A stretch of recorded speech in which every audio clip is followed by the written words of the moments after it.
So like last week's video, we have additional information, and I know that because this is at the beginning of the video, it may not seem like it, but you'll see after this segment. As I was going to find a photo of Max Landis to put the trigger warning at the beginning that you just saw, there's new stuff, and so I'm going to read it to you. We'll start with the director of Doctor Strange calling out Max Landis. Max Landis is making headlines not just with a few new upcoming projects after 2017's critically disappointing Bright, but with allegations of misconduct as well, and Doctor Strange director Scott Derrickson isn't thrilled about the former. Derrickson took to Twitter with his thoughts on Monday outlining what specifically made him angry about Landis' comeback. What angers me most about this Max Landis comeback is how faux liberal Hollywood dudes don't say shit. They're at the ready thinking, can we condemn Max Landis now? Wait, no? I'll wait for the dog pile. Fuck that, hire talented women, not their mediocre serial abusers. The original portion of the video, which you'll see after this, was mainly based around what people had said on Twitter, and there was like an email and a Facebook conversation, and anyway, you'll see it. This is the first time that someone has really come forward and given a detailed account. The rest were mainly second-hand accounts. This article is from Medium and is titled, I submit the following to the Court of Public Opinion. And they go by the name of Colour Society. They obviously are hiding their name. If Max Landis were to read this article, he would know who they were, but I understand. This is admittingly not my preferred venue for this story. I was interviewed by The Hollywood Reporter just before the allegations about Max Landis first broke on Twitter in late 2017. It was meticulously researched. I handed over the raw file of my Facebook chat archive to be scrutinized for authenticity and had every aspect of my story vetted, and friends corroborated it. Max and his people were given ample time to craft a PR response. In truth, I appreciated that my account was so thoroughly battle-tested. The editor ultimately chose not to run the story because we were all unwilling to put our real names on the record for fear of harassment, and other accusers did not make it into the article for various reasons. Furthermore, I couldn't take legal action even if I had wanted to, and I don't. I was informed by a lawyer that the statute of limitation had expired. After THR decided to shelve the story, I was frustrated, but I stepped back because it seemed that Max had been blacklisted and would no longer have the same level of power over vulnerable women. I was extremely disappointed to learn that his career has been revived with 2 more films in the works. Max and I were friends for 7 years. A few years into our friendship, we went on a trip to Hicksville Trailer Palace in Joshua Tree, a place that Atlas Obscura has aptly described as an eclectic trailer park retreat in the middle of the California desert. Our relationship had always been platonic, and I was clear with him before the trip that I did not intend for it to be romantic in nature. Not that it matters, I still would have had the right to say no. Ironically, during that conversation he seemed slightly offended by the mere suggestion that I would assume that he was looking for something romantic. That night I drank quite a lot more than I usually do. I had also eaten a small amount of mushrooms, which he had given me, though the effects had worn off hours before the incident. Suffice to say that I was pretty intoxicated, but my memory of what happened is extremely vivid. I started feeling dizzy and decided to lie down. I accidentally caught sight of him changing out of his bathing suit, and he told me later that I had laughed flirtatiously. Taking that as an invitation, he ran over to me and grabbed me. I wormed out of his arms and ran away, thinking at first that he was just playing around. He grabbed me and pushed me down onto the bed, with his knees holding my thighs apart and his hands holding down my arms so that I couldn't get away. I could feel his erection pressing into me through my clothes, and he was pulling up my shirt. He kept trying to kiss me as I was turning my head from side to side, trying to dodge him. I kept saying no. Specifically, I stated the following: "This is a really bad idea. Stop. Please. No. This is a really bad idea. No. Stop." Repeated a dozen or so times. I soon realized that I was fighting a losing battle, so I went limp and pretended to pass out. He got off of me and rolled over, and then he fell asleep, spooning me. I laid there all night, wide awake, but trying not to move, holding my breath, trying to understand what had just happened. I was trying to figure out what I was going to do when morning came and I had to sit next to him while he drove the 100 miles home. I felt terrified and nauseous from the adrenaline. As far as I know, Max has never disputed that this occurred, but he has always maintained that it was an unfortunate drunken misunderstanding. He characterized it as wrestling around. He thought I was just playing hard to get, and that by "this is a bad idea" I meant something like "ooh, this is so naughty," the classic no means yes defense. He told me he had never been turned down before, so he didn't know what rejection sounded like, taking the opportunity to brag about the size of his penis. I eventually accepted his apology and explanation because he seemed so sincerely regretful. I even began to feel bad, as if I had somehow victimized him and hurt his feelings. He did a masterful job of manipulating me into believing that I had simply overreacted and misinterpreted his intentions. I found every way to rationalize it and absolve him of responsibility. Years later, he would casually mention events that happened earlier that night in group settings, as if to indicate that he viewed that experience as inconsequential and ordinary. I felt sick to my stomach every time, emotionally recalling the night I laid next to him for hours, hoping he wouldn't wake up and try again. We remained friends for years. I eventually came to accept that Max's explanation was untenable. For one, he seemed completely sober and lucid. Besides, one should not initiate sexual activity with someone who is as intoxicated as I was. Moreover, if this had been an unfortunate misunderstanding, it was not the first, nor was it the last. The rumors began piling up, and I realized that what happened was not an isolated incident, but a pattern of behavior from a man who never liked to be told no. According to two mutual friends, Max used to brag to his group that he had been accused of sexual assault in high school, though I should note that the Hollywood Reporter was unable to verify it. If one gives him the most generous of benefits of the doubt, it seems that he misreads sexual cues with startling regularity.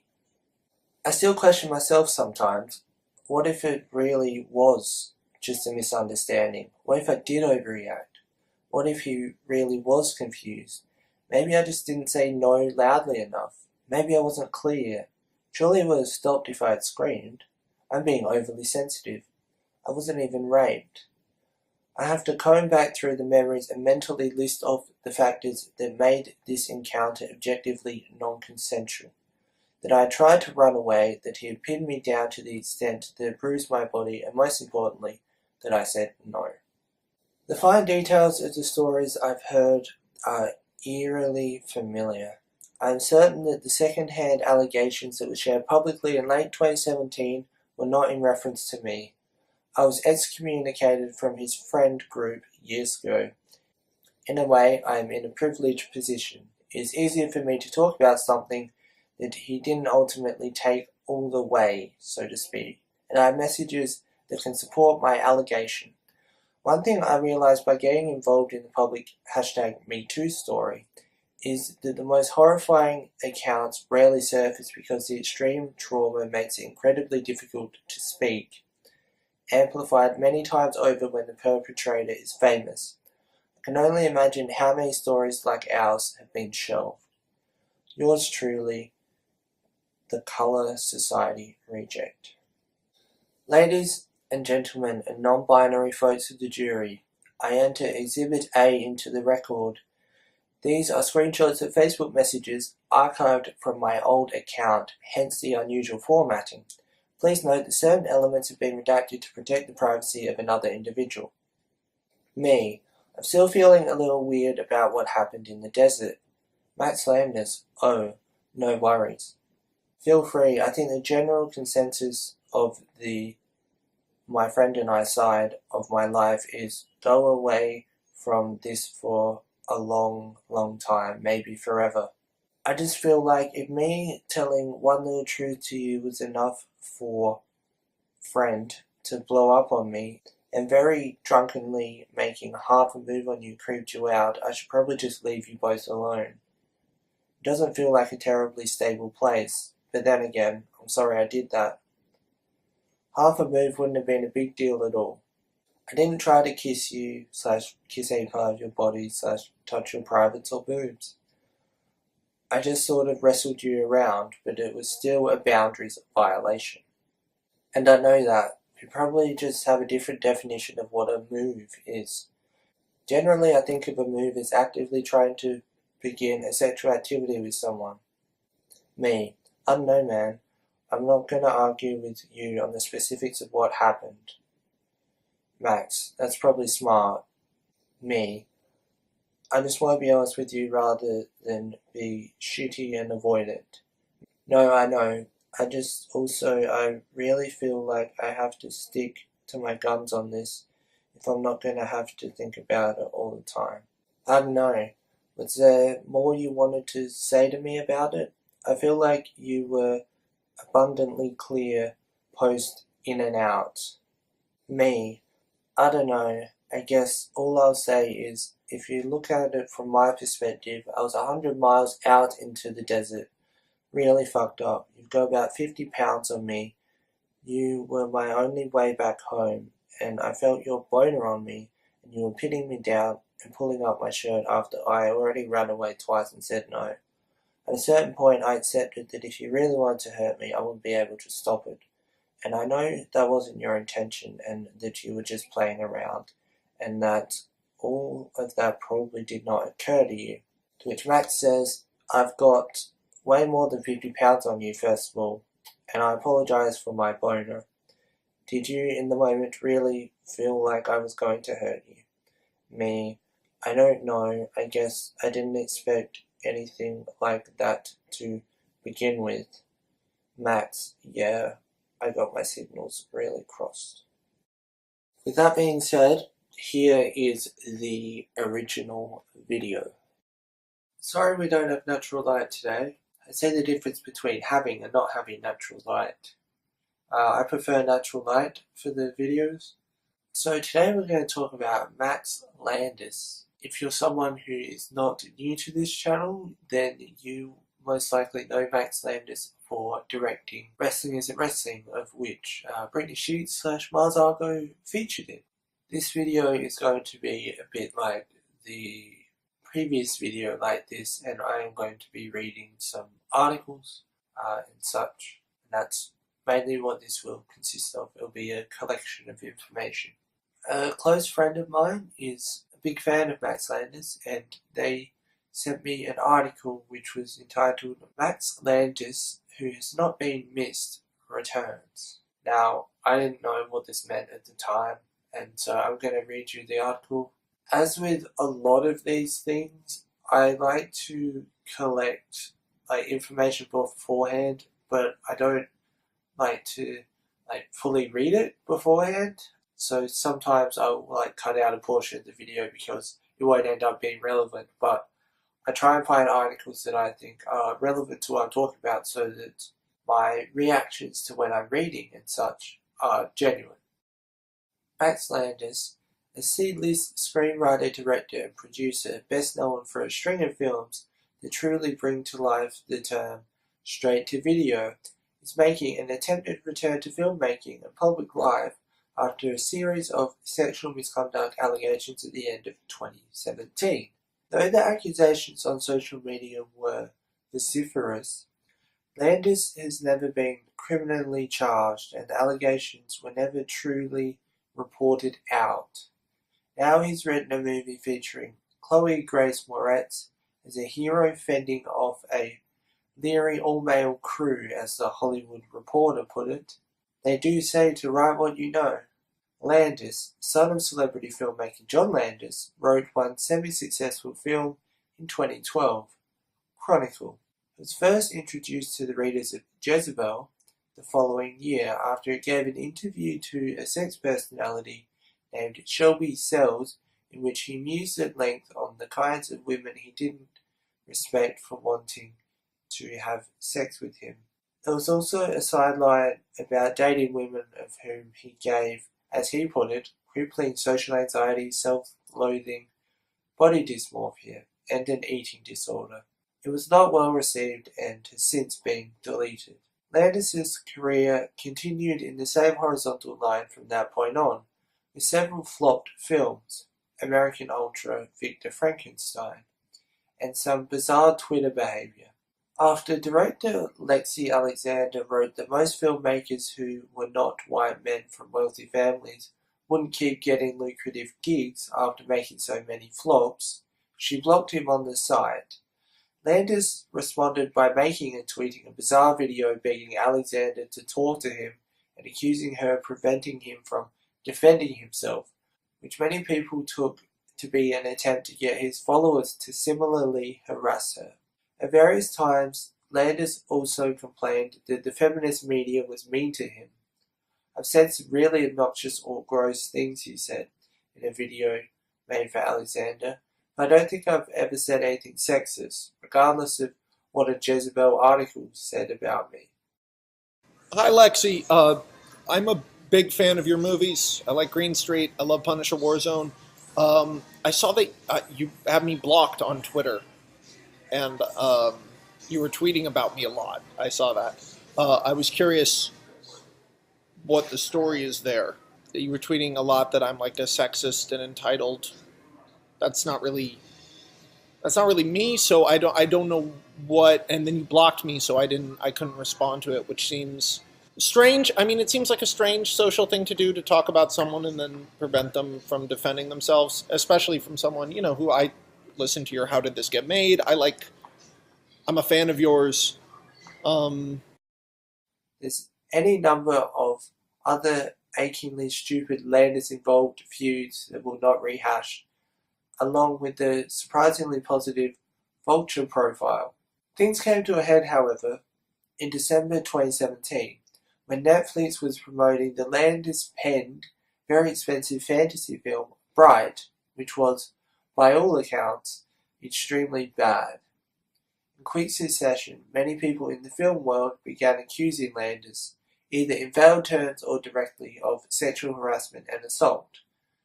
One of the first came from Anna Akner, an actor who had previously worked with Landis, who responded to a Netflix tweet about Bright with, "Written by a psychopath who sexually abuses and assaults women, right? Cool." Another representative one from game developer and Gamergate survivor Zoe Quinn read, "Sometimes men who commit sexual assault are talented screenwriters and their work comes with baggage. Other times, they're Max Landis." Quinn followed up by saying she'd heard numerous stories about Landis from friends in Hollywood. As Pajiba pointed out at the time, though, the social media accusations did not resolve themselves into a vetted story, but stayed in the realm of Twitter, with dozens of people, including some who'd worked with him, calling Landis things like a psychopath.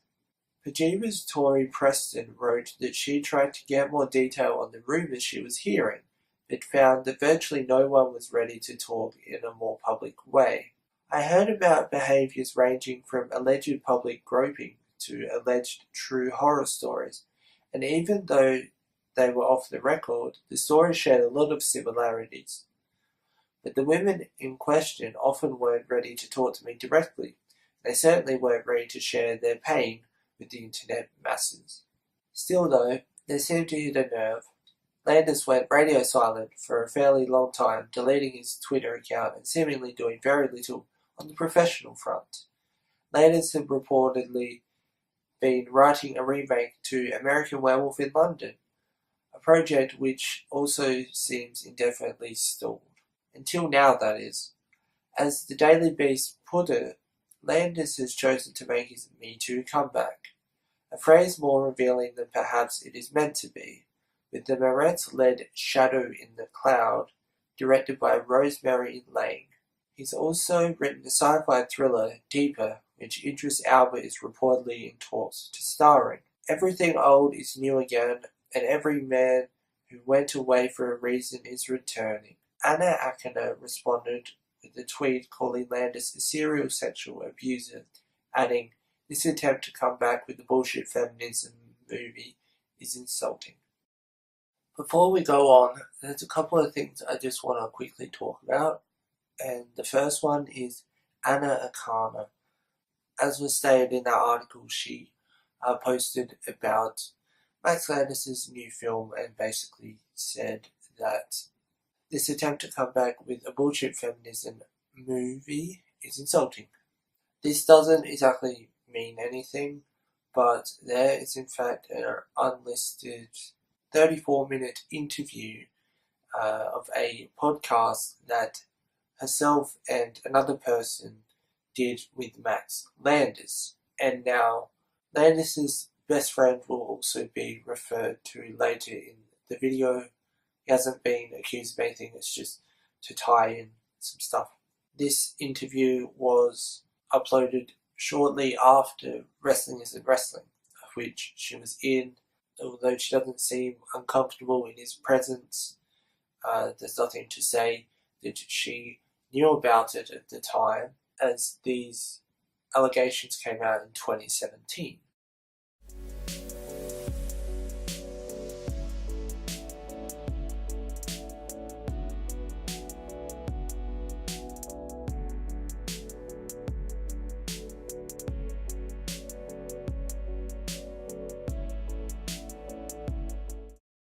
And also, the majority of these, just about all of them, at least the ones that I found, were just words, just hearsay. There are a couple which I'll show soon that have conversations with Max Landis. That's as far as it goes, really, apart from hearsay. Here are some tweets from 2016 from whom I'm guessing is Landis himself, as his Twitter name is so long you can't see if it's his actual username.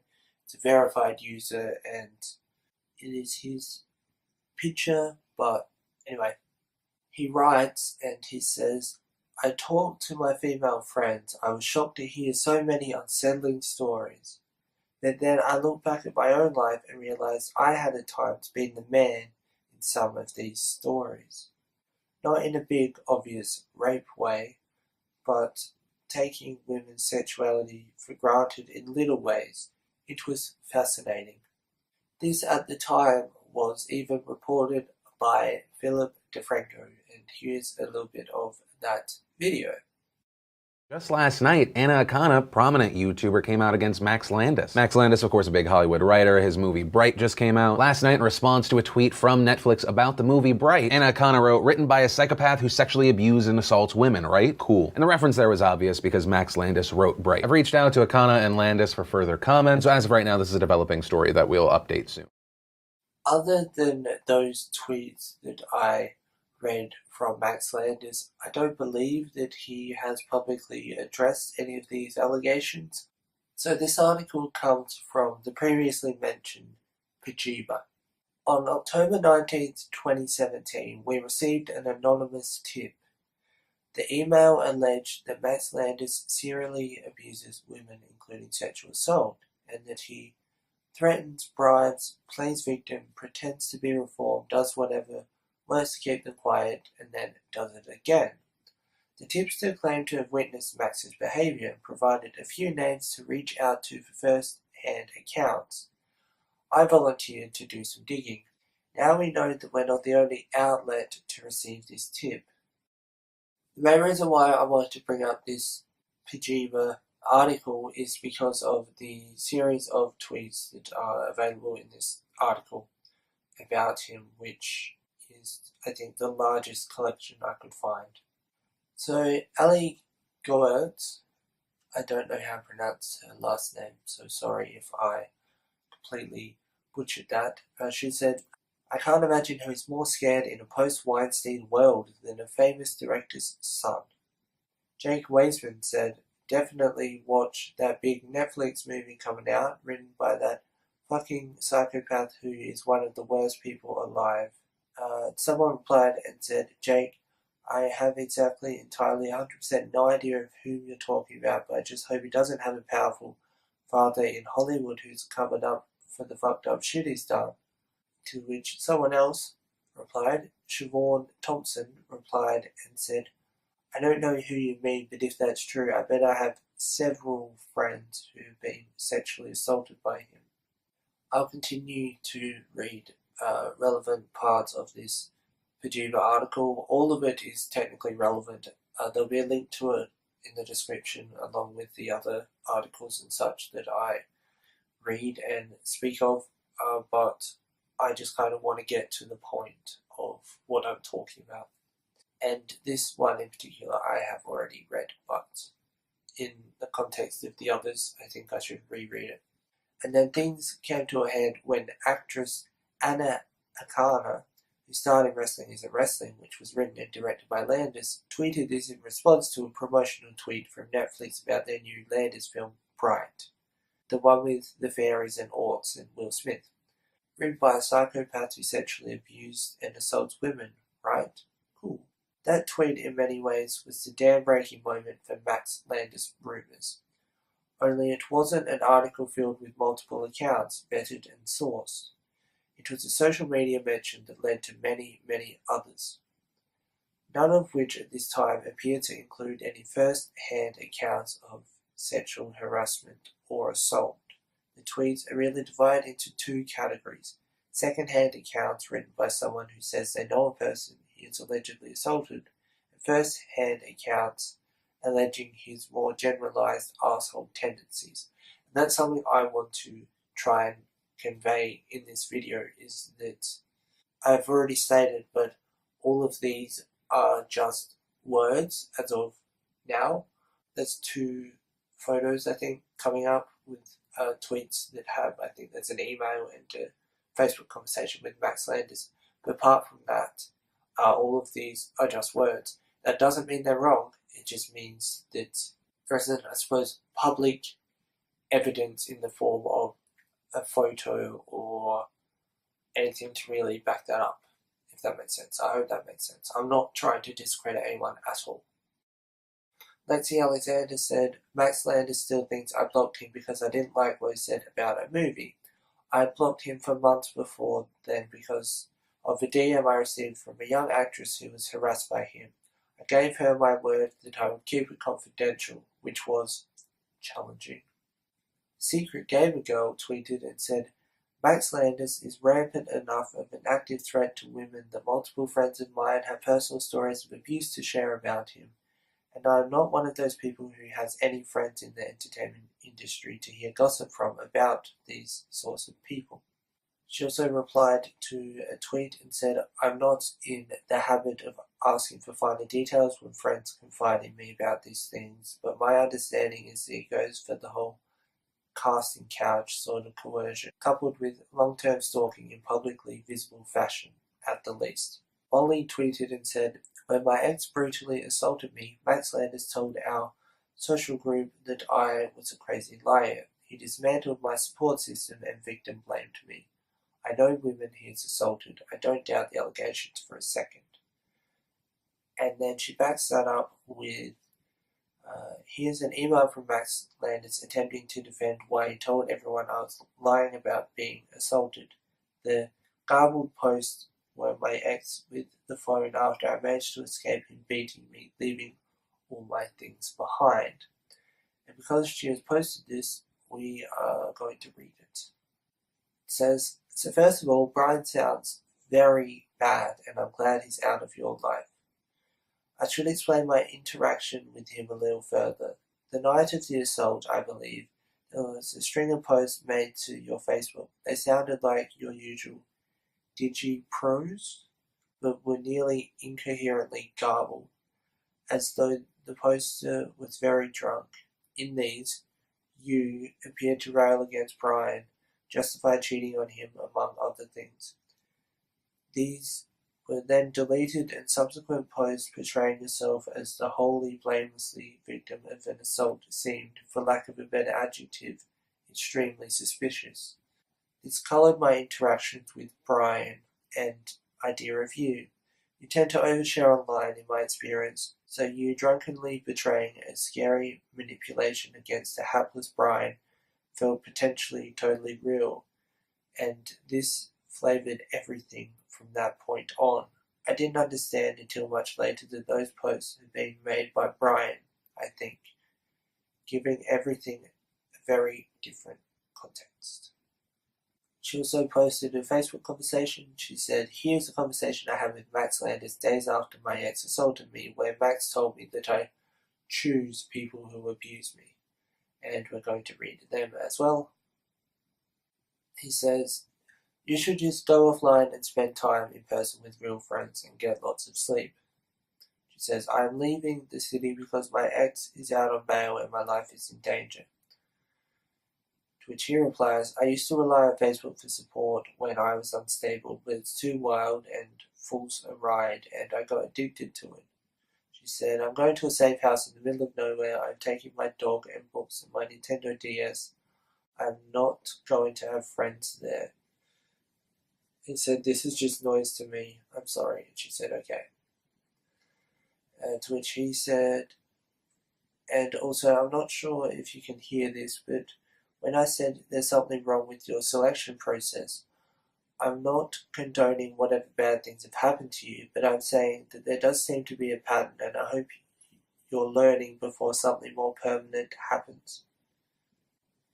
She said, "I don't know why I attract people who hurt me, but I do." To which he said, "You don't attract people who hurt you, you choose them." To which she says, "Okay, my therapist tells me differently." To which he says, "You need a new therapist." So I read this previously, and I'm going to read it again, and there's actually more to the post. So, Unburnt Witch. Sometimes men who commit sexual assault are talented screenwriters and their work comes with baggage. Other times, they're Max Landis.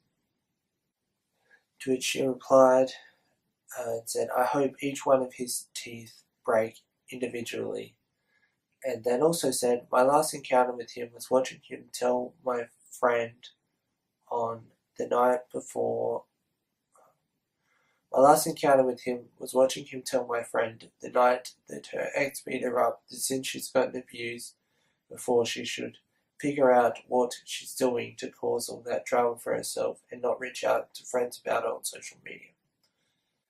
Aaron says, "If it sounds like I have a negative opinion of #Max Landis, it's because I do. He's hurt people close to me, and based on my own experience, he's an awful person to be around.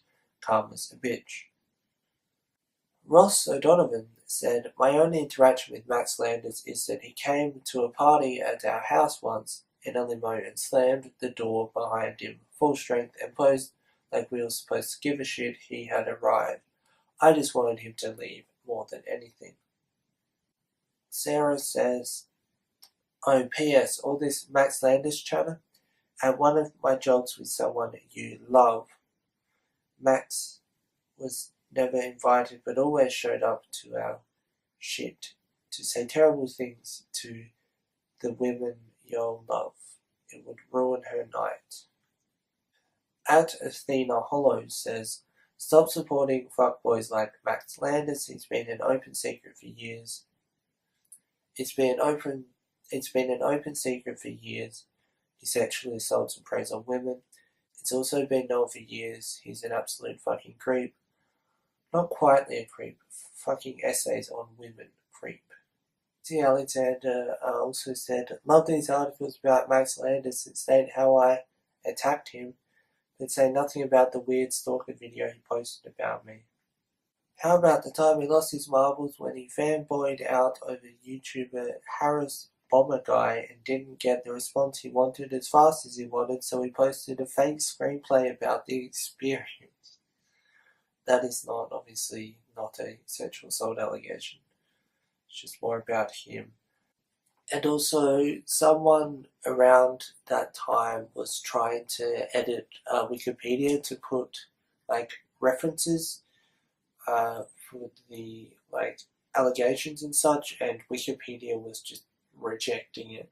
The person who tweeted that, they were saying that they were asking how much Max Landis paid Wikipedia for them to just like be quiet about it. But someone pointed out that they usually don't use Twitter posts as references for stuff like that, and that if they were Twitter posted, that's probably why they'll be rejected. As I mentioned, there's links below to articles and such if you want to read more about Max Landis.